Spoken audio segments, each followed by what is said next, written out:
on tape. A giggly woman eats a bag of pot during a DUI bust.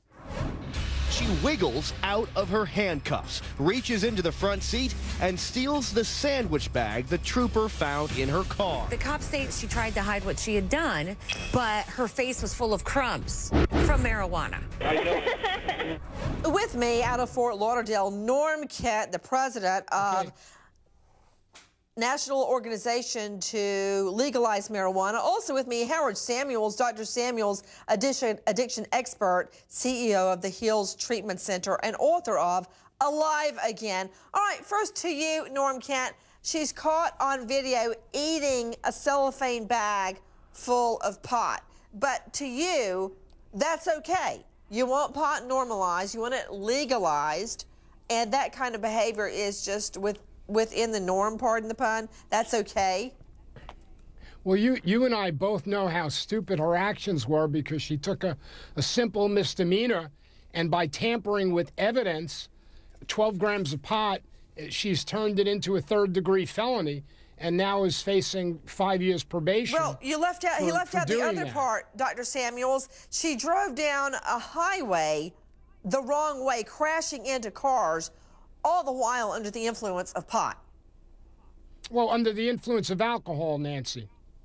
Dr. Samuels, that was directed to you. Marijuana. Well, put it this way, to be intoxicated on one substance like alcohol is one thing, but to combine that with something like pot, you're taking the intoxication up to another level. So the depth perception is extremely bad. The delusions, if the pot is extremely potent, she could be hallucinating. I mean, the combination of the pot and the alcohol can be a very dangerous combination for anybody. And especially, Nancy, when they're driving a lethal weapon, which a car is when you're intoxicated. Horrible. Now, doctor, you know that marijuana is not a hallucinogen.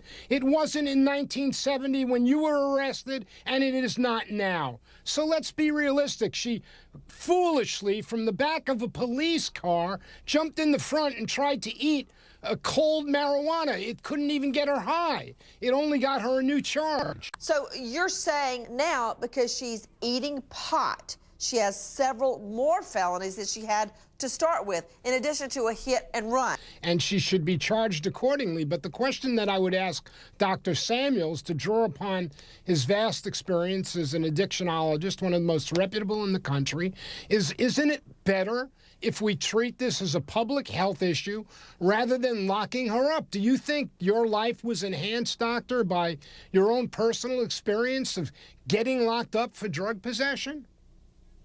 Doctor? First of all, the locking up of me actually helped me get sober, because the law enforcement did an intervention on me to show me how out of whack my life had become. So hopefully the same thing can happen here with this woman, because obviously she's in serious psychological trouble by having to do all this damage and hitting cars and making such of a horrible decision in her life.